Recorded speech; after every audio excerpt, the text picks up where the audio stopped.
Everyone, welcome back to our channel. So guys, कैसे हो आप लोग? काफ़ी दिनों के बाद आज मैं आपसे मिल रही हूँ एक वीडियो के थ्रू। तो कैसे हो आप लोग की पढ़ाई कैसे चल रही है मुझे कमेंट बॉक्स में ज़रूर बताना। और मेरी पढ़ाई काफ़ी सही चल रही है। काफ़ी दिनों से मैं पढ़ाई पे कुछ ज़्यादा ही कंसंट्रेटेड हो गई थी, जस्ट बिकॉज ऑफ मेरा टाइम बहुत ज़्यादा हेक्टिक हो गया। तो इस वीडियो में मैं आपको बताऊंगी अपनी प्रिपरेशन रिलेटेड कुछ बातें जो मैं जानती हूँ कि आपकी क्वेरीज काफ़ी लॉन्ग टाइम से बट नहीं क्लियर हो पाई थी। और यहाँ मैं कर रही थी फोटोसिंथेसिस चैप्टर का रिविज़न, क्योंकि ये चैप्टर हमारे AITS टेस्ट में आ रहा है, AITS 3। और येस, AITS टेस्ट काफ़ी चल रहे हैं और आप लोग की काफ़ी क्वेरीज थी मेरे मार्क्स रिलेटेड।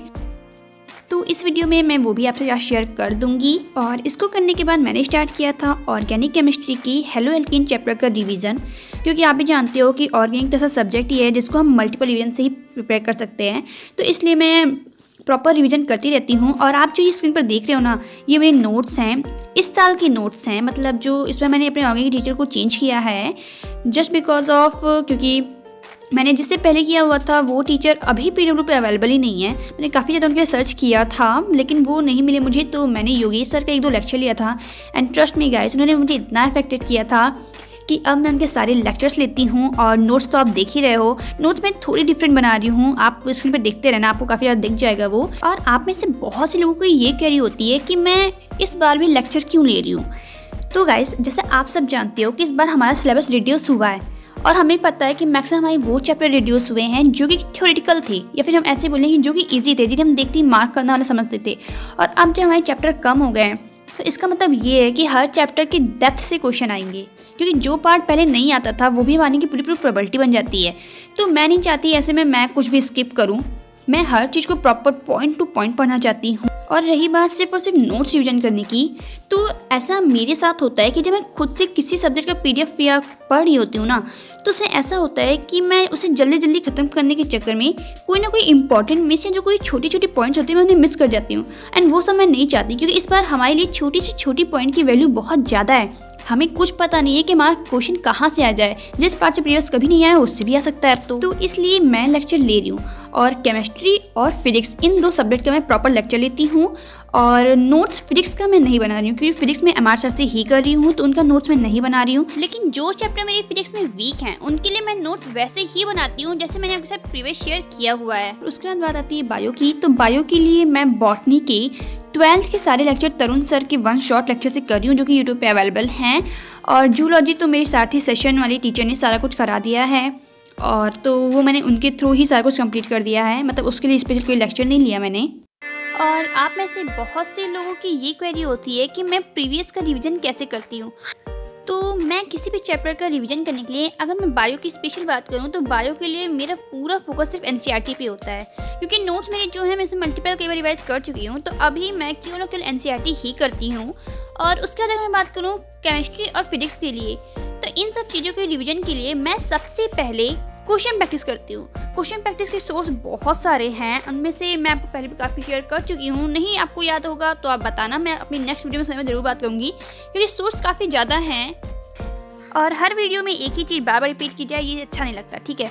तो क्वेश्चन प्रैक्टिस करते वक्त मेरे क्वेश्चन जिस टॉपिक से गलत हो रहे होते हैं, पर्टिकुलर चैप्टर के जिस टॉपिक से गलत होते हैं, मैं उन्हें दोबारा से रीडिंग करना है, उनके कॉन्सेप्ट और अच्छे से जानना ये प्रेफर करती हूँ।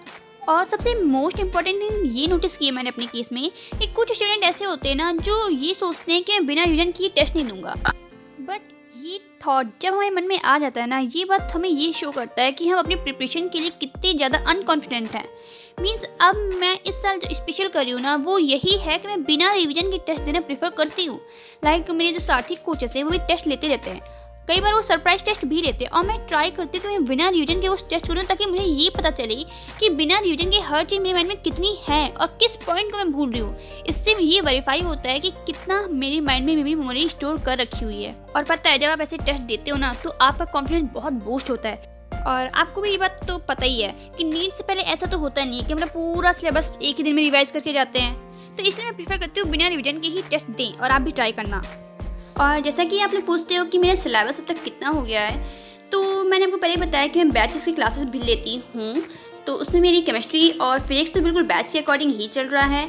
और उसके अलावा बायो मेरी अप्रॉक्स एंड है, केवल एक चैप्टर बाकी है बॉटनी का एंड बाकी मैंने कंप्लीट कर दिया है। एंड अब मेरा टारगेट होगा डेली उसे रिवाइज करने का, क्योंकि बायो तो जानते हो हमारी कितनी इंपॉर्टेंट होती हुई है। और अगर मैं अब बात करूँ मेरी AITS स्कोर की, तो आप तो जानते हो कि दो AITS ऑलरेडी हो चुके हैं एंड दोनों में मेरे स्कोर 610 प्लस ही हैं।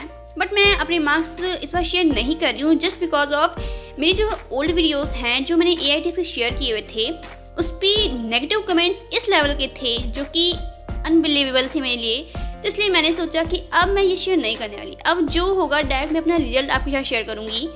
मार्क्स की बात है तो मार्क्स जो भी आएंगे हम भी जानते हैं उसकी इतनी वैल्यू नहीं होती है। और पता है इतने दिनों से मैं गायब क्यों थी, क्योंकि मेरा शेड्यूल इतना ज़्यादा हेक्टिक हो रखा था, क्योंकि मैं बैच की क्लासेस भी लेती थी, मेरे सारथी पे सेशन भी काफ़ी होते थे, एक दिन में करीब 3 सेशन हो जाते थे। तो सब कुछ मतलब क्लास को और सारथी के सेशन को मैनेज करना मेरे बहुत ज़्यादा मुश्किल हो जा रहा था। और उसके साथ साथ हमारे जो टेस्ट होते हैं हर वीक उसके लिए प्रिपेयर भी करना होता था, फिर सारथी पे भी अलग से टेस्ट होते रहते हैं, वो भी देना होता था। तो आप समझ लो मतलब मेरी लाइफ इतनी ज़्यादा हेक्टिक हो रखी थी कि मैं अगर 12 आवर प्लस भी डेली करती थी ना तो भी मेरा टारगेट कंप्लीट नहीं होता था। और उसके साथ मेरे BSc के एग्ज़ाम भी इसी बीच में थे, तो मुझे वो भी सब अटेंड करनी थी।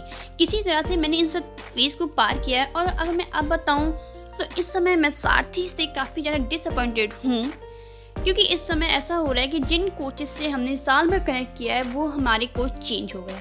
जिन कोच की मैं इतनी तारीफ़ करती थी कि मेरी फिजिक्स कोच ऐसे हैं वैसे हैं, आज वो चेंज हो गए। तो इसका काफ़ी दिनों से मैं थोड़ा सैड भी थी। तो चलो गाइस, यहाँ तक आ गए हो तो thank you so much. And अब मैं इस वीडियो को यहीं ख़त्म करती हूँ।